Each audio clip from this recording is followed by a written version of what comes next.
everyone, and welcome back to another video, or welcome if you're new to my channel. Happy Easter to all of you. I hope you enjoy the long weekend, and in the spirit of Easter and the most famous resurrection story of all time, I thought it would be fun to do a video of some other resurrection stories. Not quite resurrections, but near-death experiences where people have passed away for maybe just a few minutes, sometimes many minutes, and have come back, and they claim to have had experiences on the other side. And I find these stories so intriguing because I think we're all curious as to what happens after we die, if anything happens at all. And when you hear stories like this, it does make you wonder, especially when there's thousands upon thousands of them. The collection that I've chosen to share today are known as veridical NDEs, meaning that they have like evidence. There's something that they are able to verify once they come back, so something that they've witnessed whilst they were dead, and then they came back and they were able to verify it. They're the most compelling stories. Like, I don't actually know how we explain this. If nothing is actually happening after we die, I don't understand how these can be explained, so I wanted to share them with you. And now some of them are written in first person because they were people telling their stories, or the stories that they've been around, because a lot of them are doctors talking about patients. And then there's a couple that are third person, someone talking about someone else, so I'll just read them as they come. So the first few I'm going to read first person I, but I'll say who it's by, but the doctors don't name their patients because, you know, patient confidentiality, and these people might not actually want their story being public or being known for this, because a lot of the times these stories are deeply personal and profound and make a big difference in their lives, and so a lot of them might not want the kind of attention that can come from sharing a story like that, because you're likely to get ridicule, and, you know, I'm sure a lot of people don't really want to experience that, so sometimes names aren't mentioned, but the story is still told.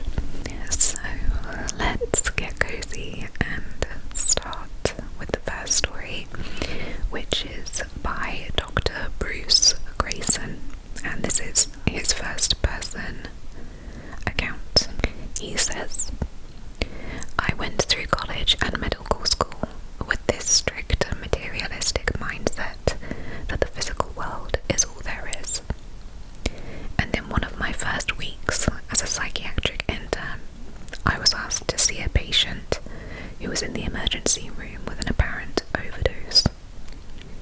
I was in the cafeteria having my dinner when this call came through, and being a green intern, I was startled by the beeper going off, and I dropped my fork and spilled some spaghetti sauce on my tie. So again, being a new intern, I didn't want to embarrass myself, so I put on a white lab coat and buttoned it up so nobody could see it. Then I went down to see the patient, and she was totally unconscious. I couldn't revive her, but there was her roommate who had brought her in, who was in another room about 50 yards down the hall. So I left the patient, but she had a sitter with her, and I went down to see the roommate. I spent about 20 minutes talking to the roommate, trying to understand what was going on with the patient, what stresses did she have, what drugs she might have taken for the overdose, and so forth. It was a very hot Virginia late summer night, and I was starting to sweat.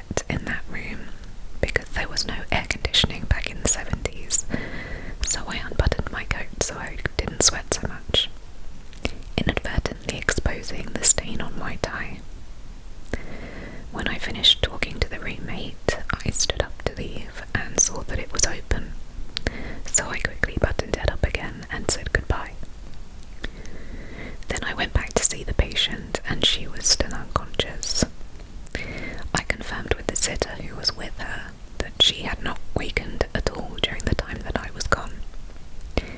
She was admitted to the intensive care unit because she did have some cardiac instability due to the drug overdose. And when I saw her the next morning, when she had awakened, she was just barely awake. I went into her room and I said, "I'm Dr. Grayson from psychiatry." And she opened one eye and said, "I know who you are. I remember you from last night." And that just blew me away because I knew she was asleep at best and unconscious at worst. So I don't know how she could have known that. So I said to her, "Yeah, I'm surprised. I thought you were out cold when I saw you last night." And then she opened her eye again and said, "Not in my room. I saw you talking to Susan down the hall." That made no sense to me at all. She was lying there on the gurney. The only way she could have done that is if she had left her body and come down the hall, and that made no sense. You are your body. How can you leave it? So I didn't know what to do. I thought, is she pulling my leg? What's going on here? And she saw that I was confused. And then she started telling me about the conversation that I had with her roommate, the questions I was asking. I asked what Susan's answers were, and she told me. And then she said, "You had a red stain on your tie." And that just blew me away. I didn't know what to make of this. I was really getting flustered at this point. I thought, were the nurses somehow colluding with her to trick this poor intern? But no one knew about the stain except the roommate. I realised that I was having trouble keeping my composure then, but my job was to deal with her mental state, not mine. So I pushed it to the back of my mind and just dealt with her. She was admitted to the psychiatric unit, and I was a busy guy. I didn't have time to think about this stuff, and I didn't dare tell anyone. They'd think I was crazy. So I pushed it to the side and just didn't think about it for a while. But it was very, very emotionally upsetting to me to think that this bizarre thing happened. There must be some other answer. So it sat there in the back of my mind for about 5 years until I was at the faculty at the University of Virginia. And we had a young intern join us, Raymond Moody, who wrote a book called Life After Life, in which he gave us the term near-death experiences and described what they were. I'd never heard of this type of thing before, and when he described it to me, I realised that's what this patient was talking about. She was talking about a near-death situation, leaving her body, seeing things accurately from another location. And I thought, I need to understand this more, so I started collecting cases, and it wasn't hard to do. These are very, very common phenomena, but nobody talks about them. But if you start asking patients who have been close to death, they will tell you about them. And here I am, 50 years later, still trying to understand them. I assumed that in a couple of years I would have a simple physiological explanation for this, and that would make me satisfied and be the end of it. But the more I learned about them, the harder they seemed to be understood. So I've gotten more comfortable with not knowing all the answers. So that was the introduction story. This next one is from Dr. Tom Afterlife, and he says, "It was my first day as a doctor. I was, I think, justifiably terrified. I had a second-year resident who was supervising me, who promised me that he would cover my back and be present throughout the entire 36-hour period. So I went up and introduced myself to this patient, and the patient's eyes rolled up in the back of his head, and he fell back onto the bed, lifeless. So I dove onto his chest. I started CPR and initiated resuscitation practice. Eventually, his wife showed up, and the nurse came in and said, 'Will you please talk with the wife? I'll shock the patient situation if he rearrests. So I went out and talked to her, and I wasn't very optimistic in my discussion with her. At about 11:30, his lunch showed up, and I hadn't had any breakfast, and nor did I have any lunch, so I went ahead and ate his lunch because he was unconscious. Finally, at about 1 in the afternoon, he stabilised. He had a return of pulse, and the pulse was stable. He had a very rocky course and was in the hospital for about a month after this. On the last day of him being in the hospital, I walked into his room and he said, "Please sit down and shut the door." And I did it, and I said, "What can I do for you?" He said, "I had an experience during my arrest that's been bothering me for a month and I need your help." He then explained that he had left his body, and he explained everything that I had done, that I was doing CPR, the shocks. He said he followed me down the hallway to my discussion with his wife, and he said, "You know, I thought you were pretty pessimistic about my options, and you should have been more optimistic, Dr. Halftide. And if that wasn't bad enough, you ate my lunch." So that was all an insight for me. But then he said something that really got my attention. He said, "And I thought it was unusual that here I was dying in front of you, and you were feeling sorry for yourself because your second-year resident had left you alone and wasn't supervising you." Now, I had never verbalized that embarrassing thought to anyone, but he told me what I was thinking, and that really got my attention. That's pretty wild if he never told anyone that he was thinking that. This next story comes from Dr. Lloyd Rudy. He says, "We had a very unfortunate individual who on Christmas Day had, from an oral infection, infected his native valve. If your native valve has the slightest defect, whether you were born with it or you developed it later, if it calcified a little and the valve leaflets don't move or whatever, the body recognizes that as something abnormal that it's got to take care of. So that's what happened to this man. And one of my junior partners was on call, and he had to do an emergency valve resection. Once we were able to accomplish the repair of the aneurysm and the replacement of the valve, we couldn't get the person off the bypass. Every time the 4 or 5 litres of blood that we were pumping around his body was reduced down to 2 or 3, he'd begin to weaken and his blood pressure would go down and so on. And to make a long story short, we simply couldn't get him off the heart-lung machine, and so finally we just had to give up. We just said, we cannot get him off the heart-lung machine, so we're going to have to pronounce him dead, so that's what we did.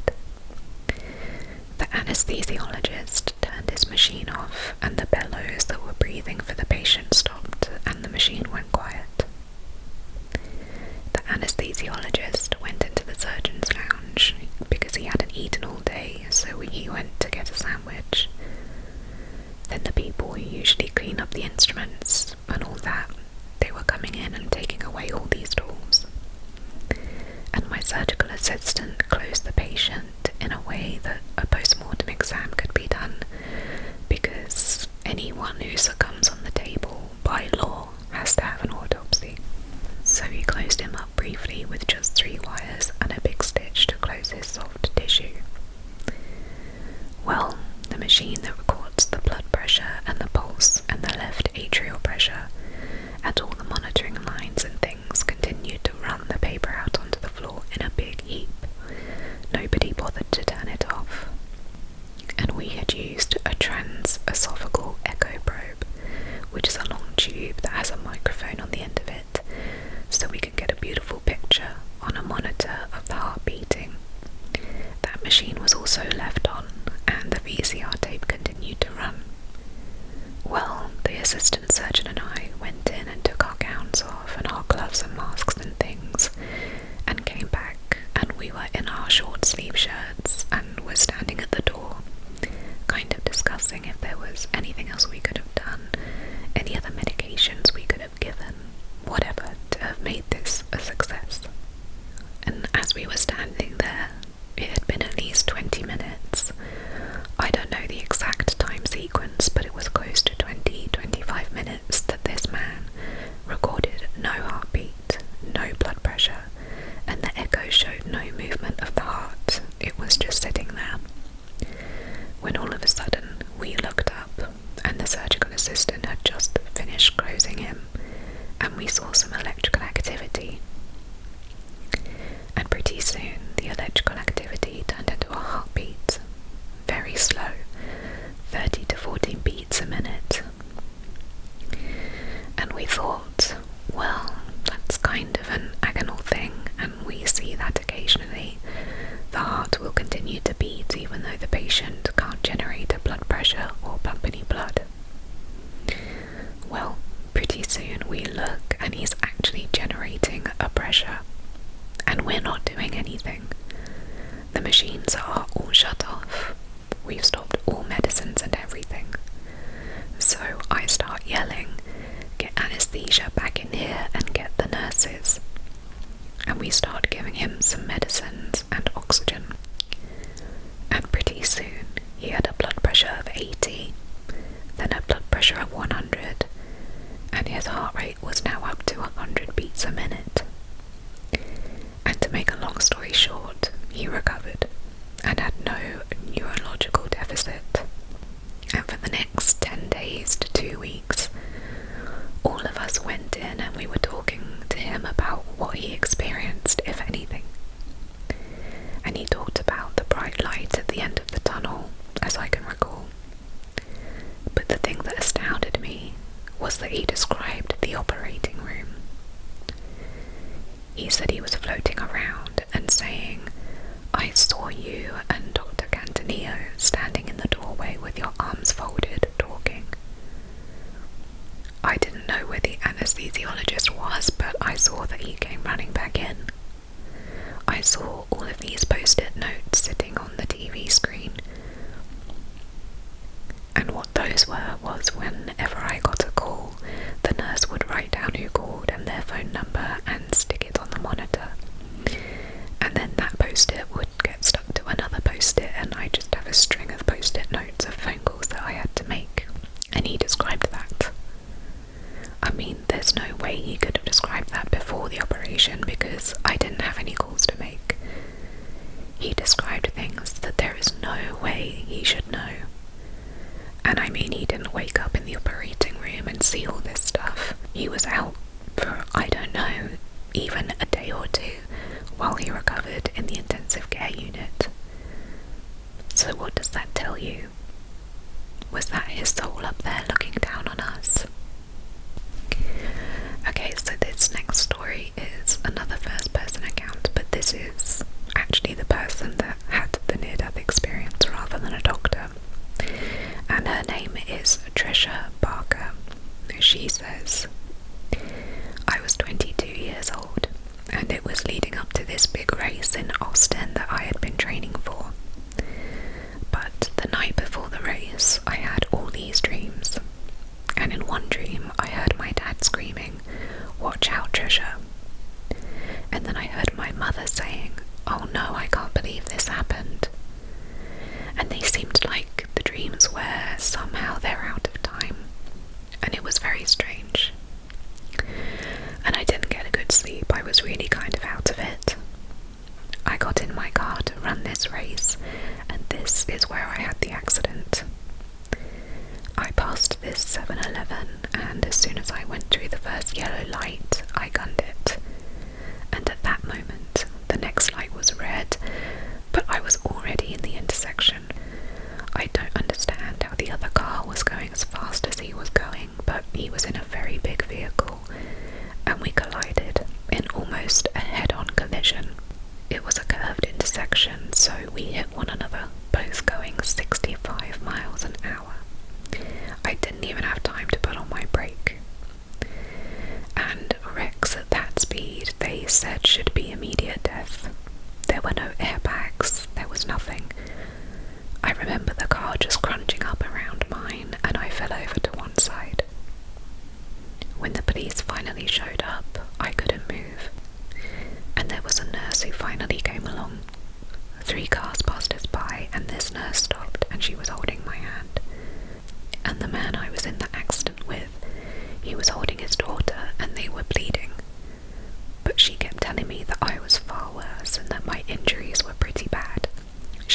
know if they were neck or back injuries, but I was going to be put on a board and I needed to stay very still.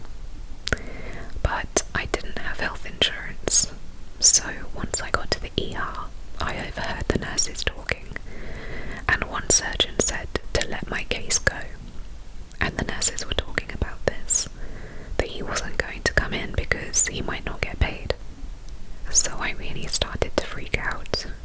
The nurses kept coming by and squeezing my foot, and I just didn't feel anything. And so 17 hours with no painkillers, nothing to numb the pain because I had internal injuries, and the woman who ended up operating on me had been on duty for 40 hours. So when she took my case, she was very tired herself, but she decided to operate anyway. And it was going to be a long surgery. They were going to have to pick a lot of bone fragments from my spine. So I was wheeled in for surgery. And then I didn't know how long into the surgery, but probably long enough for them to open up my back and my hip. My spirit form left my body, and I remember getting just so excited. I saw my body on the operating table, and I thought, we go on, like this spirit form, this part of me continues on after death, and I knew this immediately. It was almost like I was up in the corner of the room, and I had this knowing of my spirit form as this mirror image of my body, but it was light. It was composed of light. And I was looking down at the surgeons working, and I remember thinking, there's so much blood. Why is there so much blood? The blood seemed to be spilling onto the sheet, and it looked really gruesome. I later found out that the cause of death was that I bled to death, because there were internal injuries and they were spilling over. And so I saw that, but then I looked up, and there were these light beings. I call them angels, but they were just these intelligent beings, and they were unlike anything I'd ever imagined or thought of. I didn't think of angels like this. Normally we think of angels with wings, but these looked like they had shimmery robes on, and they weren't male or female. They sent telepathic messages to me. They said, you'll be fine. You'll walk. You'll run. Don't worry about this. We've got this. And then they almost playfully said, watch this. And they sent this blast of energy through the back of the surgeons into their hands, and it lit up my whole body. So I knew they were participating in my healing. The surgeons were great and talented, but I remember thinking, they're so smart, and I bet they have no idea that light beings are working through them. The experience felt real. It didn't feel like a dream. This felt like an added reality to this reality. So the way we're looking at everything and it looks 3D, it felt like I'd opened up to like 4D or 5D or 6D or something. It just felt as if I had opened to see what happens beyond the veil. These angels were participating with my surgeons, but they were just there in another realm that the human eye can't pick up on, but the spirit can. And then the monitor flatlined, and I remember thinking, I'm really dead now, so I don't want to see this. How are they going to revive me? So I left the room, and my spirit form can simply go through a wall. So it's like your consciousness decides what you want to do. And I was like, I'll leave this room now as they revive me. And I saw my stepdad getting a candy bar out of a vending machine. And I thought, that's funny that he's eating a Snickers, because he's always bragging about he's vegan and a health nut and all that kind of stuff. And later, I asked my mum if she saw him get a candy bar, and she said that at that moment, her and my dad were on their knees praying, and they were certain that I had died in surgery. And then my stepdad came back in with the Snickers bar and offered them some of the candy and made a joke. And I was like, well, I was dead at that moment, Mum. That's the moment that you felt I was dead, and I truly was, but I had no fear. And then I flew into the night sky. I felt as if I was just floating in this beautiful night sky, and I began to feel this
some elements that I didn't like as much.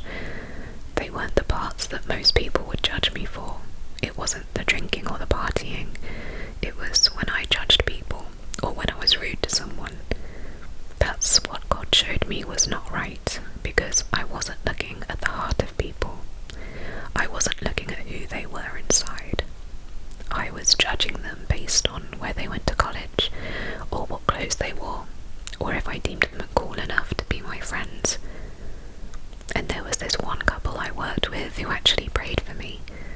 They knew that I had been depressed, and their hearts went out to me, so they kept me in their prayers.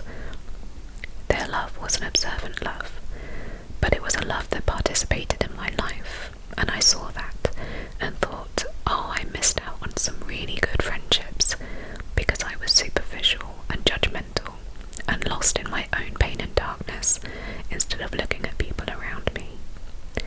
And I was like, I'll never do that again. I'll always look into the hearts of people, I promise. And that was my big lesson in the near-death experience. And then everything transitioned into this beautiful landscape where it felt like everything that was dead was now alive. So my grandfather showed up and he looked beautiful. He had died in his 70s, but in heaven he just was this glowing light, and he came towards me. He had this look in his eye and communicated with telepathy much like the angels, and we spent some time together.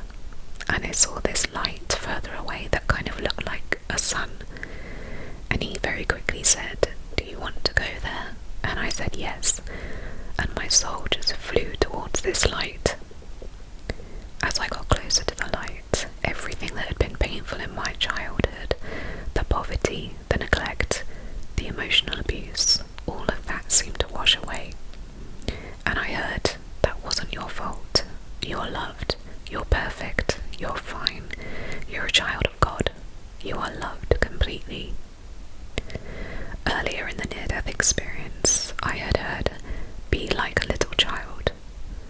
And at that moment, I felt like a little child. I felt like I was loved deeply by God. Nothing could harm me. I felt completely free. And I didn't want to leave that realm because you can't imagine that love. It's so intense, and we don't really feel anything like it here. We feel glimpses of it.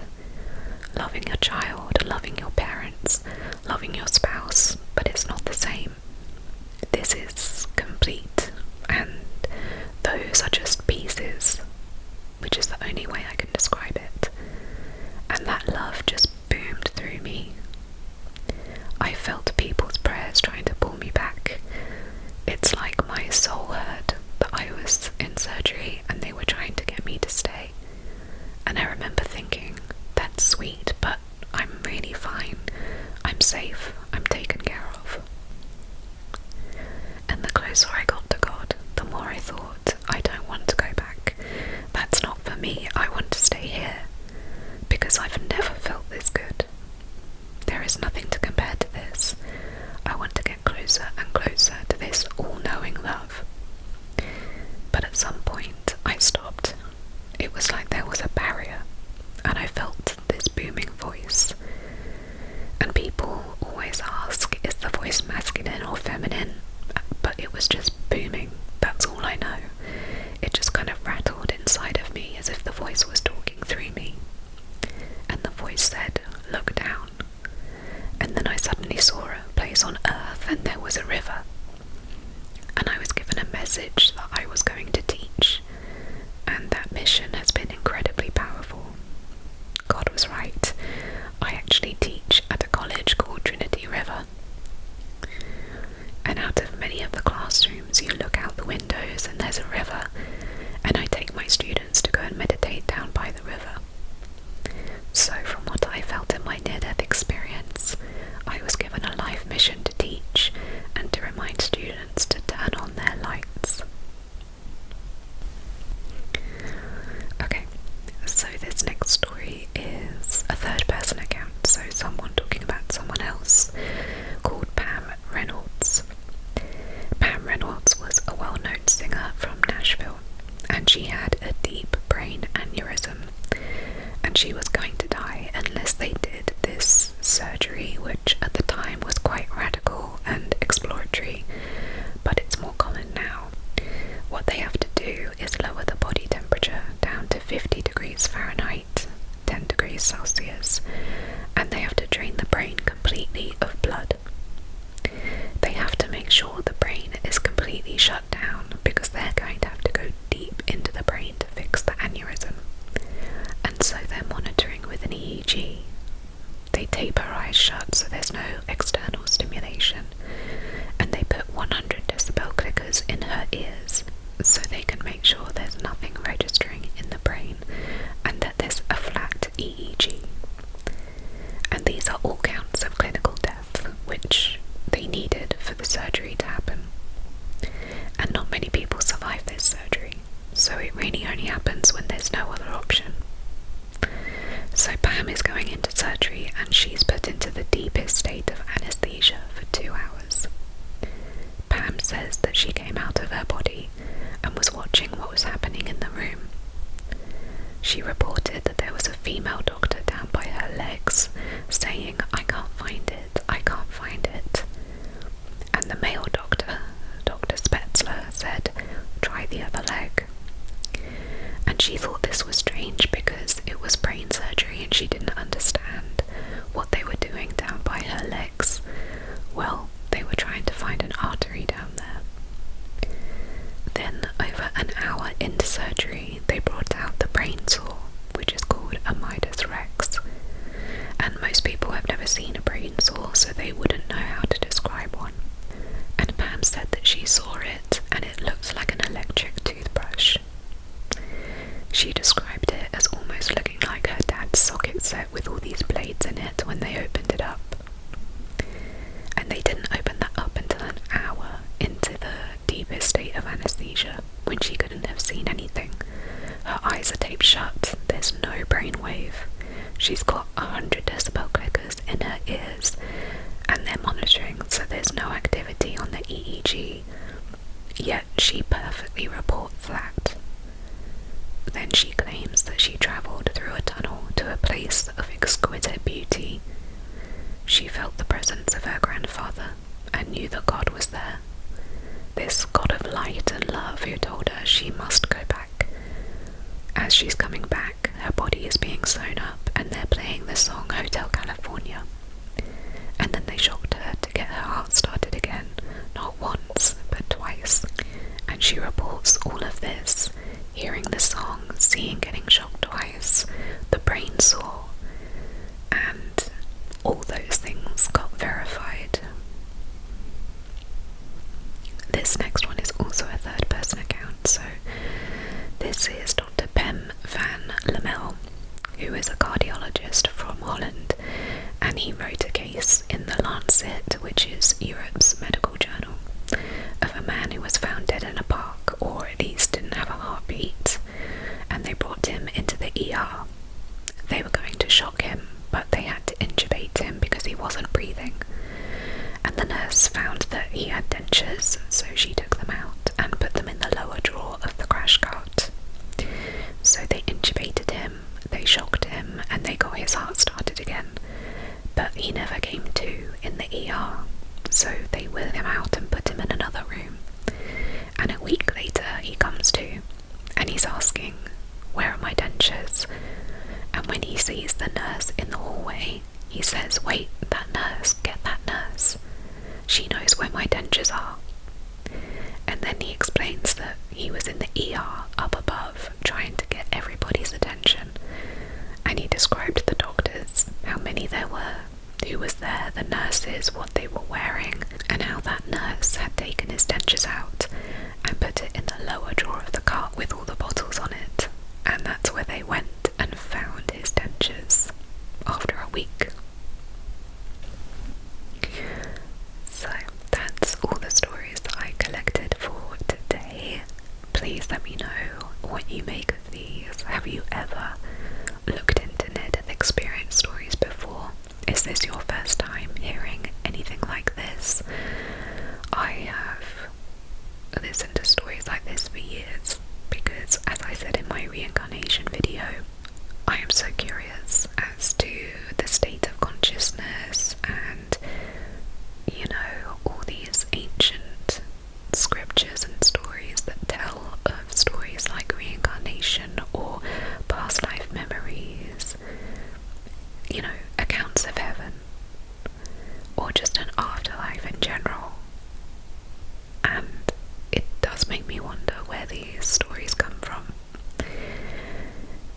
And you know, there's the argument that this is all just neurons firing still after death and creating like a hallucination for us. I mean, these stories are saying that there are no brainwaves happening, but maybe we don't have the right equipment to be able to detect that type of activity. So maybe it is. But either way, even if it is our brains creating a little hallucination for us, that's quite nice too, because they seem quite positive. So it's nice to know that our bodies do that for us, if that is what it is. But the alternative is that actually there is something after this, and we go somewhere else and we experience meeting all our loved ones again, and we experience a love and peace that we've never felt before.